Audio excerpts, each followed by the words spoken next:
Bienvenidos, esto es Razón de Estado y tengo el gusto de presentarles al doctor Ricardo Hausmann. Él es doctor en Economía por la Universidad de Cornell, es profesor de Economía en la Escuela Kennedy de Harvard. Sus publicaciones son comentadas y presentadas en muchos medios de comunicación como el New York Times, el Financial Times, el Economist, el Wall Street Journal, el Washington Post, entre otros. Él fue ministro de Planificación en un país en un momento en el que estaba en sus mejores años. También fue presidente del Comité de Desarrollo del Fondo Monetario Internacional y del Banco Mundial. Doctor Hausmann, bienvenido a Razón de Estado. Gracias por darnos unos minutos. Usted es uno de los intelectuales y académicos más respetados de Iberoamérica. Desde Harvard, su poder de convocatoria le permite estar en el centro de la crisis que vive el mundo, discutiendo con científicos, epidemiólogos, economistas y politólogos para evaluar, diseñar y promover soluciones que alivien los devastadores efectos que está provocando la pandemia. ¿Qué saben hoy sobre el COVID-19 que no sabían hace 2 meses? Bueno, yo creo que en cierto sentido hemos aprendido algo, pero hemos aprendido a tomar una dimensión correcta de la magnitud de nuestra ignorancia.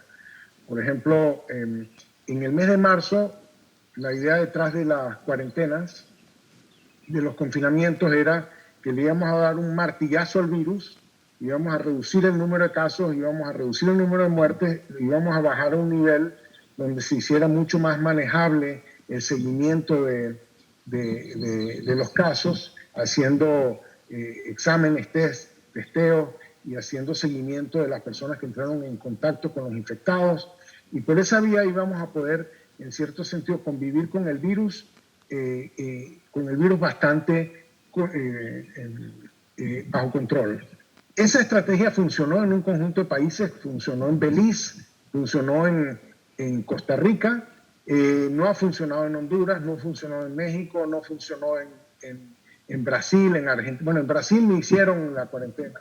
En Argentina, en Chile, en Perú, en Colombia. Entonces, ahora tenemos países que están en cuarentena, que están en confinamiento, los casos y muertes siguen creciendo, y ahora no pueden sostener la cuarentena, pero hay mucha gente infectada en la calle y eso hace difícil salir. ¿Por qué funcionó la cosa en Costa Rica y Belice y no en Guatemala? Esa es una pregunta cuya respuesta en el fondo científicamente no sabemos. Podemos poner hipótesis, pero realmente no sabemos. Ya.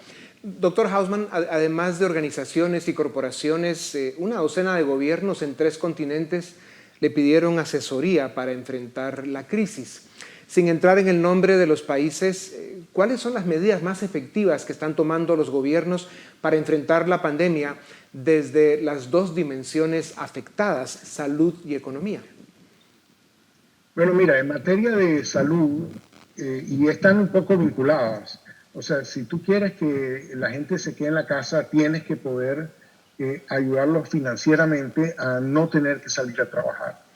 Para eso tienes que hacer un conjunto de transferencias sociales que permita a la gente quedarse en la casa. Eso en teoría. Muchos países no tienen la capacidad financiera para hacer esas transferencias. Y otros países hicieron estas transferencias masivamente y no lograron reducir el ritmo de crecimiento de la enfermedad, o por lo menos lo bajaron muy, muy lentamente. Empezando por mi estado de Massachusetts, donde mientras que, por ejemplo, Francia y Italia están en 1/10 del número de casos y muertes que tenían en el pico, nosotros aquí en Massachusetts estamos como a la mitad.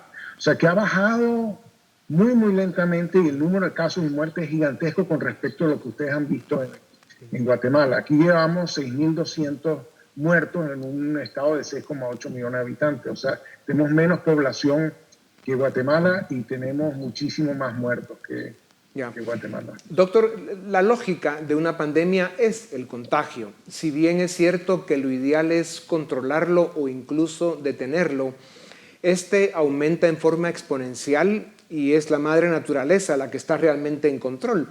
¿Por qué es un error que los gobiernos usen como métrica de éxito su intento de controlar ese número de contagios en aumento cuando van a quedar mal? ¿Cuál o cuáles deben ser los referentes de éxito para enfrentar una pandemia? Mira, yo creo que los países se van a dividir en dos, porque la verdad que el COVID-19 va a estar con nosotros hasta que más del 80% de la gente desarrolle inmunidad a esta enfermedad. Entonces, mientras ese no sea el caso, pues no vamos a poder regresar a esa situación donde íbamos a una fiesta y nos abrazamos y la gente bailaba, etcétera. Ese mundo no va a regresar hasta que más del 80% de la gente desarrolle inmunidad, y eso va a hacer que el virus no encuentre en quién vivir. Entonces, ahí se llega de dos maneras: o contagiándose o inyectándose una vacuna, vacunándose. Entonces, hay algunos países que tienen la situación lo suficientemente bajo control como para pensar que de aquí a un año se pueden aguantar en esta situación de controles hasta que llegue la vacuna y se vacune todo el mundo, suponiendo que la vacuna llegue en un año. Hay muchos países que no han logrado controlar la cosa y probablemente se termine infectando más del 80% de la población antes de que llegue la vacuna. Ahí tenemos que ver cuál va a ser la tasa de mortalidad. O sea, el presidente Bolsonaro en Brasil se la daba de que este no era más que una gripe, etcétera. Ahora están teniendo más de 2.000 muertos al día en Brasil. Entonces, es una enfermedad bastante mortal, es una enfermedad que no la acaba el calor, no la acaba la humedad, no la acaba el verano. La ciudad de Manaus ha sido un caos fenomenal. Entonces, yo le temo mucho a una situación donde los países pierdan control de la epidemia y termine enfermándose y muriéndose mucha gente. Y creo que, digamos, los países que van a tener éxito son los que de alguna forma lograron mantener controlada la situación hasta llegar la vacuna. Y en eso te puedo decir, mira, Nueva Zelanda casi lo tiene eliminado. De los países donde yo trabajo, Namibia, Jordania, Albania, o sea, lo han tenido muy bajo control. Y de pronto llegan a la vacuna. Y hablando de la vacuna, doctor Hausman, ¿cuál es su pronóstico? ¿Cuándo va a estar lista? ¿Qué tan buenos son realmente esos proyectos en los que están trabajando? Mira, la respuesta es que no sabemos, pero hay como 15 vacunas que ya están en fase de prueba. O sea que de pronto lo que hay que saber es si funcionan o no funcionan, si son peligrosas o no son peligrosas, si causan otros efectos o no los causan, y eso toma tiempo averiguar. Pero ya hay varias vacunas que están en proceso y hay algunos tratamientos terapéuticos que se ven sumamente prometedores, que en vez de desarrollar una vacuna para que la gente desarrolle anticuerpos, es darle de una vez los anticuerpos a la gente. Doctor, hace poco más de 2 meses la economía del mundo casi se paralizó y con el paso de los días estamos viendo la quiebra de millones de empresas, pérdida de trabajos y desempleo, caída de remesas familiares que son tan importantes para países como Guatemala, entre otros, de América Latina, caída de ingresos fiscales en los gobiernos y, lo más grave, un deterioro social y aumento de pobreza alarmantes. ¿Cuál será el impacto en la economía del mundo y en especial para América Latina? ¿Cómo se verá la economía en diciembre?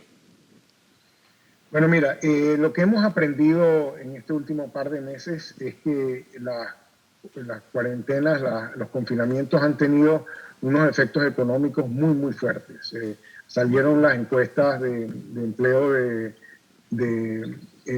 Perú, y en Lima se perdieron el 25% de los puestos de trabajo. 1.2 millones de personas ya no estaban trabajando para el mes de abril comparado con abril del año pasado. Es un número gigantesco para una ciudad de poco más de 8 millones de habitantes.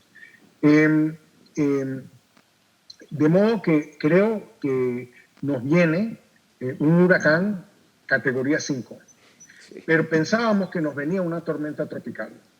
Entonces tenemos que prepararnos para un huracán mucho más grande, y para eso vamos a necesitar mucho más apoyo financiero internacional del que está pautado en este momento. Y por eso es muy importante entrar rápidamente en conversaciones a nivel de la comunidad internacional para darle al Fondo Monetario Internacional una capacidad de fuego que en teoría podría tenerla, pero por razones de falta de políticas y faltas burocráticas hoy no las tiene. Creo que es muy, muy importante que nos demos ese balón de oxígeno para ayudar a que la economía pueda funcionar lo mejor posible mientras pasa la pandemia. Claro.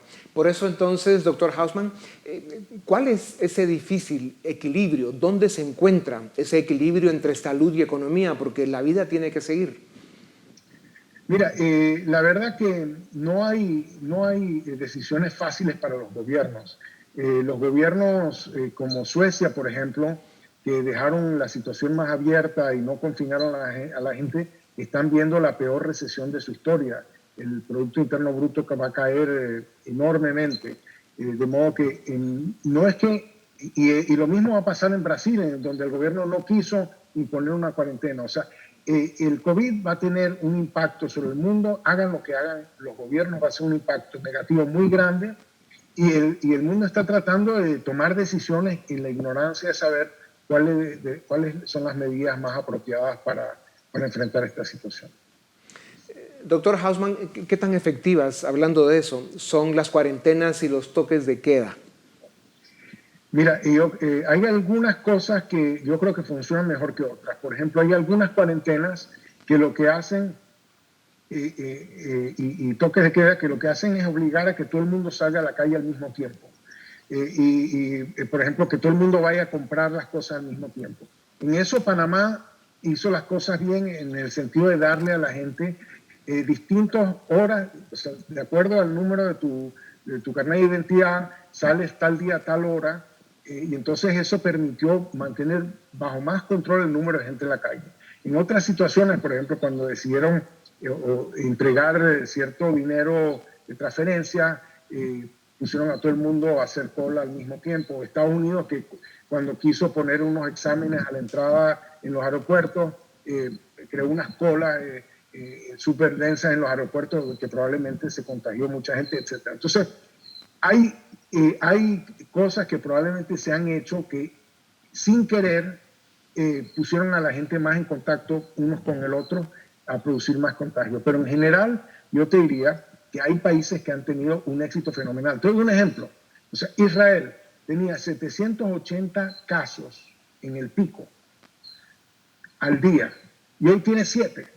Entonces te imaginarás, con 7 casos, cuando identificas el caso, pues muy fácilmente identificas a todas las personas, pues esta persona entró en contacto y lo cierras ahí en vez de mandar a cerrar a todo el mundo. Claro. Entonces sí ha habido éxitos y creo que esos éxitos siempre son temporales porque, como dije antes, necesitas llegar a 80% de inmunidad o más.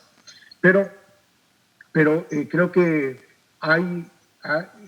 tenemos que aprender de cómo hacer estas cosas más efectivas. Sí. Porque el virus va a estar con nosotros un buen tiempo y vamos a tener que proteger tanto la salud como la economía y no es que hay que escoger uno sobre el otro. Claro.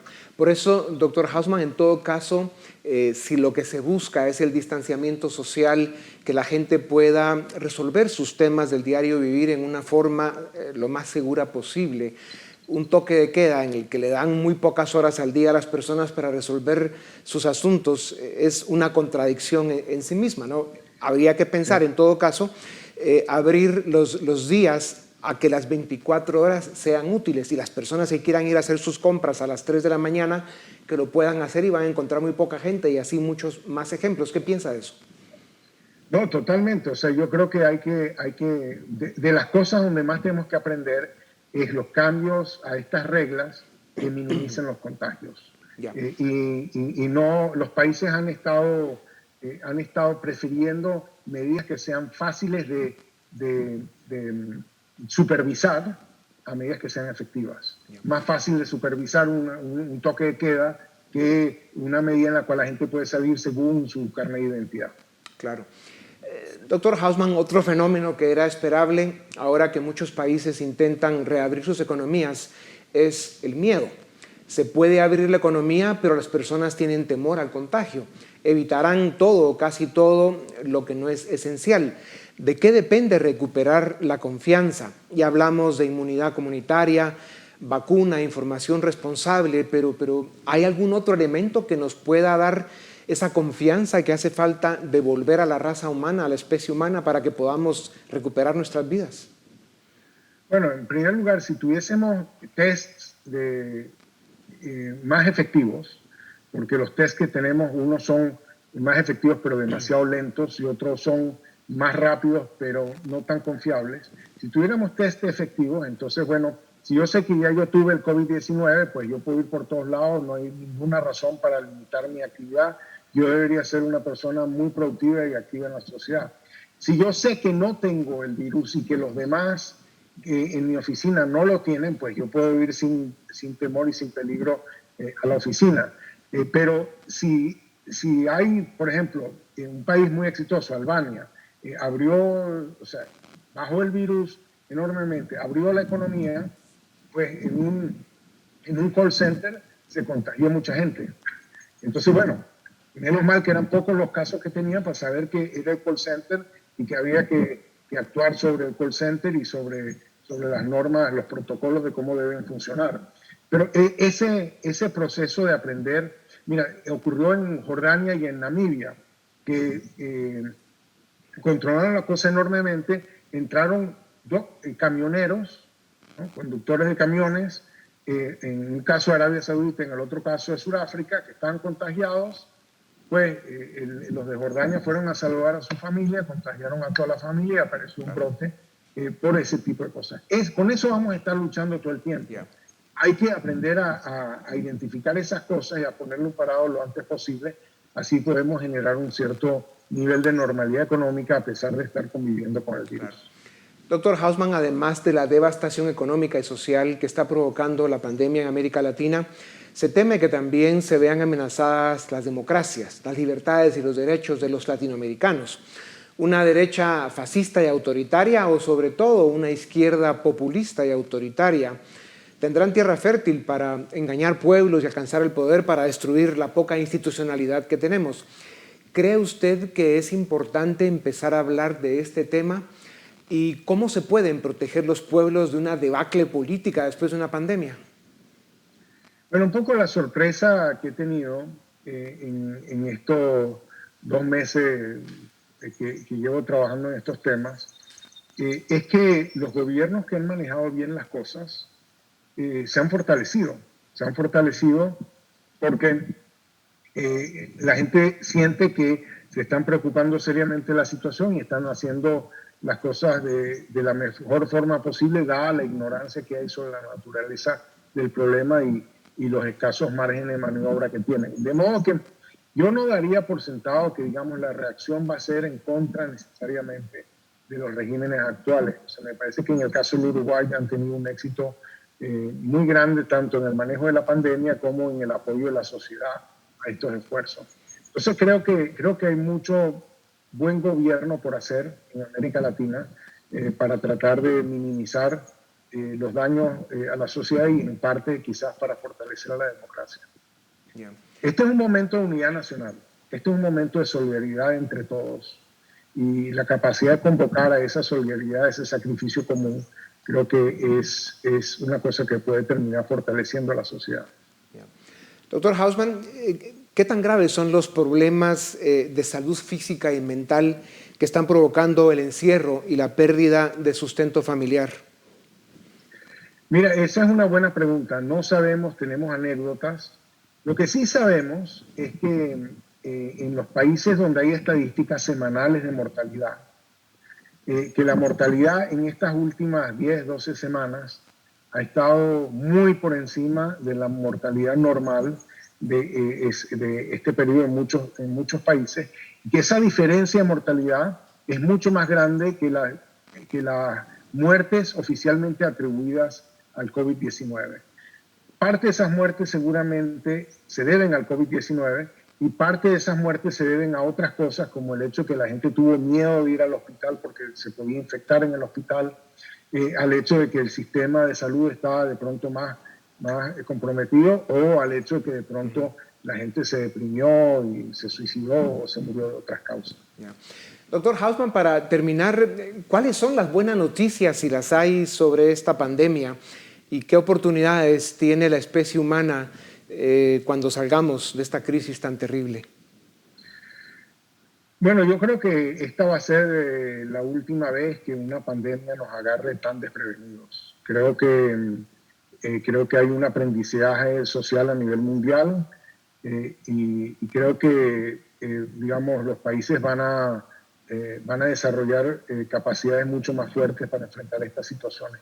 Esas son capacidades que se tienen que desarrollar a nivel mundial y por eso me parece tan inoportuno y tan contraproducente que Estados Unidos en medio de esta pandemia anuncie que le quiere recortar el presupuesto a la Organización Mundial de la Salud porque tiene un problema sobre que no le quieren echar suficiente culpa a China. O sea, esta pequeña rivalidad entre Estados Unidos y China que puede estar costando miles o millones de vidas en un momento tan crítico como este. Necesitamos más esfuerzo global para protegernos globalmente de este tipo de enfermedades y necesitamos más esfuerzo nacional para hacerlo.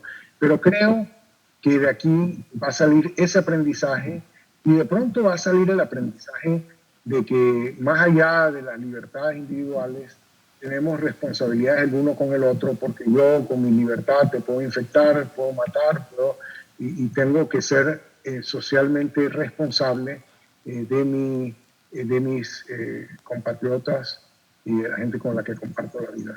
Doctor Hausmann, muchas gracias por su tiempo. Es un privilegio contar con su experiencia y su conocimiento. Esperamos en el transcurso de esta batalla por la que está pasando la especie humana podamos seguir escuchándolo y compartiendo con usted estas reflexiones. Muchas gracias por su tiempo. A ustedes también gracias. Esto es Razón de Estado.